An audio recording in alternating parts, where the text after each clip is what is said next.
अगर ये चिंता का विषय है। एक मुख्यमंत्री बोल रहा है ईडी वाले ट्रांसपोर्ट करें मनी को या बांटेंगे हमें हराने के लिए। ये आरोप लगाना कि नौबत क्यों आई। और जो छापे पड़ रहे हैं ईडी वाले खुद ही पकड़े गए राजस्थान में, तो पूरा कंट्री में मैसेज गया है कि ईडी वाले खुद ही पकड़े जा रहे हैं। चुनाव के अंदर अब एक पार्टियों को, खाली विपक्ष को, एक भी बीजेपी नेता के यहाँ ईडी नहीं गई है हिंदुस्तान के अंदर। इनकम टैक्स नहीं गया है, सीबीआई नहीं गई है।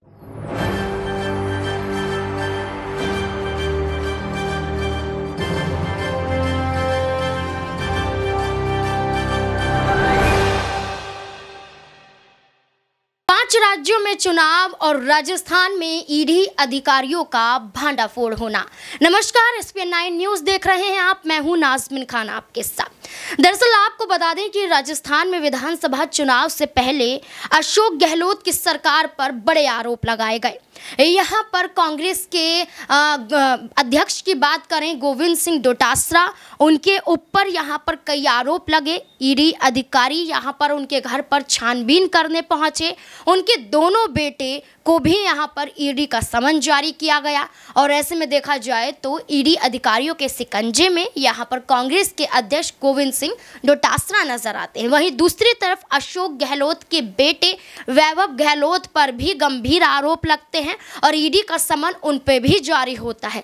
पूछताछ के लिए जाना होता है, लेकिन ईडी अधिकारियों की ही तरफ से पूछताछ को आगे बढ़ा दिया जाता है। अब आपको बता दें कि पेपर लीक मामले में इन दोनों के ऊपर ईडी अधिकारियों का शिकंजा है, लेकिन लगातार ईडी अधिकारियों की पोल खोलते हुए यहाँ पर अशोक गहलोत नजर आते हैं। अशोक गहलोत का साफ तौर पर यह कहना है कि ईडी अधिकारी चुनावी माहौल को देखते हुए राजस्थान में घुसे हैं। उन्हें मालूम चल गया है कि राजस्थान में 200 सीट पर कांग्रेस पार्टी अपनी जीत हासिल करने वाली है, इसलिए यहां पर ईडी अधिकारियों को चुनाव प्रचार के लिए भेज दिया जाता है और यहां पर विपक्षी पार्टियों पर शिकंजा कसने। अशोक गहलोत का दावा है कि ईडी अधिकारी खुद कई बड़ी कार्यवाही में लिप्त नजर आते हैं, कई बड़े घोटाले में लिप्त नजर आते हैं। अशोक गहलोत का तो ये भी कहना है कि इनकी सरकार ने कई बार ईडी अधिकारियों की पोल तक खोली है। अब यहां पर ईडी अधिकारी पैसे खाते हुए भी नजर आए। कई बड़े आरोप यहां पर अशोक गहलोत ने ईडी अधिकारियों पर लगाए हैं। क्या कुछ कहा है और देखिए जरा। ये चुनाव का माहौल बन चुका है। माहौल कांग्रेस पक्ष में है।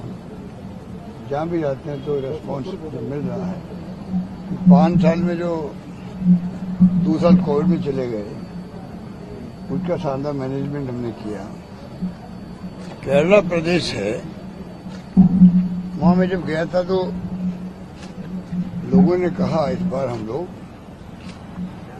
वापिस रिपीट करेंगे LDF गवर्नमेंट को, सिर्फ इसलिए कि कोविड का मैनेजमेंट शानदार हुआ। आप सोचिएगा, कोरोना का मैनेजमेंट शानदार होगा। 70 साल से लगातार वहां पर सरकार 1 by 1 बदलती है। 70 साल से, आजादी के बाद से एक बार लेफ्ट आता है, एक बार कांग्रेस आती है। 70 साल के बाद रिवाज बदल दिया इस बार और वापस रिपीट करी LDF को, कम्युनिस्ट पार्टी को। सिर्फ एक काम करने से कि कोरोना में अच्छा मैनेजमेंट होगा। तो मैं उम्मीद करता हूं कि राजस्थान में तो कोरोना भी शानदार मैनेजमेंट होगा। भिलोड़ा मॉडल हमारा जो था वो देश में नहीं बल्कि दुनिया में पहुंच गया। WHO ने तारीफ करी। वो मॉडल ही काम आया। तो मॉडल ही काम आया दुनिया को बचाने के लिए कि क्या क्या स्टेप उठाना चाहिए 1 by 1। उसके अलावा जो हमारी स्कीम स्वास्थ्य सेवाओं की है, शिक्षा में जो हमारी फैसले हैं, सोशल सिक्योरिटी पेंशन की योजनाएं हैं, महंगाई राहत की जो सिविल में 10 गारंटी दी वो हैं, 25 लाख का बीमा है। अपना आपके अंदर 25 लाख का बीमा किसे कहते हैं? हिंदुस्तान भर में कहीं नहीं है। 5 लाख का बीमा है, वो भी क्या है 20% लोगों के लिए है, कहीं 22% लोगों के लिए है। यही प्रदेश है राजस्थान, यहाँ पूरी पब्लिक के लिए है। अमीर गरीब कोई भी हो उसके लिए 25 लाख बीमा है। जिनके घर तकलीफ आती है उनको मालूम है कि इसका क्या मतलब लाभ मिल रहा है हम लोगों को।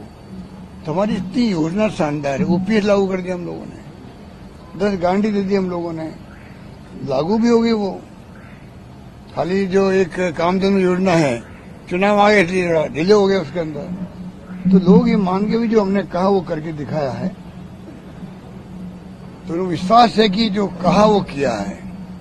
तो आगे जो हमने गारंटी दी, 7 गारंटी दी है, उस पर लोग विश्वास कर रहे हैं, ये मेरा मानना है। इसलिए लगता है कि इस बार सरकार रिपीट करेगी। सरकार, आम जनता में विश्वास पैदा हुआ, ये मेरा मानना है। सर, खड़गे जी कल आ रहे थे जोधपुर, क्या रहेगा सर विशेष? अब कल सुनिएगा, आइए सब लोग। खड़गे साहब हमारे राष्ट्रीय अध्यक्ष हैं, बहुत अनुभवी नेता हैं, और उनका मैसेज सुनना चाहिए।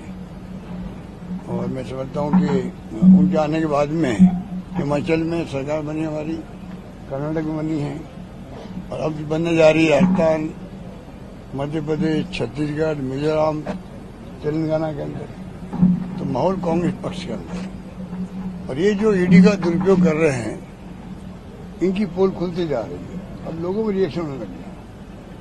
हम भी चाहते हैं आर्थिक अपराधी जो बड़े बड़े हैं उनके खिलाफ कार्रवाई हो। उनके लिए ईडी बनी हुई है, सीबीआई बनी हुई है, इनकम टैक्स बना हुआ है। आर्थिक अनियमितताएं, टैक्स चोरों के खिलाफ में और इकोनॉमिक ऑफेंडर के खिलाफ में, आर्थिक अपराधियों के खिलाफ में। उसकी बजाय उनका ध्यान 9/60 से वो तो हट गया और पॉलिटिशियन के ऊपर अड्डे होने लग गए। पूरी कंट्री के अंदर सरकारें गिराने का काम होने लग गया है। सरकार बनाने का, गिराने का, हॉर्स ट्रेडिंग का काम करने लग गए। अब ऐसा माहौल आजादी का पहली बार देख रहे हैं कि चुनाव चल रहे हैं और ईडी के छापे लग रहे हैं। तो छत्तीसगढ़ के आप देख लीजिए क्या हो रहा है वहां पर। छत्तीसगढ़ के सीएम को क्या क्या कहना पड़ा है, सुना होगा आप लोगों ने। तो इतना अगर ये चिंता का विषय है। एक मुख्यमंत्री बोल रहा है ईडी वाले ट्रांसपोर्ट करें मनी को या बांटेंगे हमें हराने के लिए। ये आरोप लगाना कि नौबत क्यों आई। और जो छापे पड़ रहे हैं ईडी वाले खुद ही पकड़े गए राजस्थान में। तो पूरा कंट्री में महल गया है कि ईडी वाले खुद ही पकड़े जा रहे हैं। तो ये मुझे चिंता दूसरी है। ये इतनी इम्पोर्टेंट एजेंसियां हैं, ईडी, सीबीआई, इनकम टैक्स, जो अपराध करते हैं उनको पकड़ना आवश्यक है। तभी रेवेन्यू आएगी सरकार के खजाने के अंदर। अगर इकोनॉमिक ऑफेंडर के आप ध्यान दोगे ही नहीं, बदले लेने की भावना से आप खाली सरकार घिराओगे, बनाओगे, तो आप बताइए कि उनका क्या, वो तो छूट रहे हैं। उनके ध्यान जा नहीं रहे लोगों का, जिनके लिए ईडी बनी हुई है, सीबीआई बनी हुई है, इनकम टैक्स का काम है, उस पर ध्यान नहीं जा रहा है। अगर इनकी विश्वसनीयता कम हो जाएगी, क्रेडिबिलिटी कम हो जाएगी, नुकसान तो देश को ही होगा ना। चिंता में उसकी है। चिंता इसकी नहीं कि आप नोटिस दे दिया, बुला लिया ऑफिस के अंदर। इलेक्शन कमीशन ऑफ इंडिया को चाहिए वो इंटरवीन करे इसके अंदर। चुनाव के अंदर आप एक पार्टियों को, खाली विपक्ष को, एक भी बीजेपी नेता के यहाँ ईडी नहीं गई है हिंदुस्तान के अंदर। इनकम टैक्स नहीं गया है, सीबीआई नहीं गई है। आप सोच सकते हो कि मतलब क्या हो रहा है। ऐसा होता रहेगा तो इनका क्रेडिबिलिटी और कम होगी। उद्देश्य इसके अंदर नहीं मेरा मानना। टिकट बंटवारे को लेकर जो असंतोष उत्पन्न हो रहा है, युवा को चुना है, ऐसा है। टायर जलाए जा रहे हैं, विरोध किया जा रहा है। बात सुनिए, आप देखिए तो पूरे कंट्री में जहाँ चुनाव होते हैं ना, एक बार टिकट डिक्लेयर होता है तो स्वाभाविक होता है। देखिए गुस्सा आता है कि लोगों का, नाराजगी होती भी है, धीरे धीरे शांति होती है। हम लोग संदेश भी करते हैं, उनकी अपील भी करते हैं पार्टी इंटरेस्ट के अंदर। टिकट एक ही हो सकता है, कितनी कोशिश कर लो 2 टिकट नहीं हो सकते ना। तो अगर नाराजगी उनको ठीक करेंगे, हम लोग समझाएंगे और मुझे उम्मीद है कि सब समझ जाएंगे। अभी चुनाव जो है वो राजस्थान, खाली राजस्थान इंटरेस्ट में नहीं है, देश के इंटरेस्ट के अंदर भी है। कांग्रेस पार्टी के भविष्य के चुनाव है। हमें तमाम बातें भूल करके खाली एक उद्देश्य रखो, सरकार रिपीट कैसे हो। अगर हमने 5 अच्छा काम किया है तो पब्लिक को हम आह्वान करना चाहेंगे, आप हमें वापस रिपीट करो। पहले बदल के देख लिया आपने, रिफाइनरी बंद हो गई हमारी, मेट्रो बंद हो गया जयपुर का, 2 रुपये किलो देते थे हम, लीटर दूध का देते थे पशुपालकों को, वो बंद कर दिया। कितने उन्होंने स्कीम बंद कर दी, कुछ किसी को नहीं मालूम है। आज हम चाहते हैं कि सरकार रिपीट हो।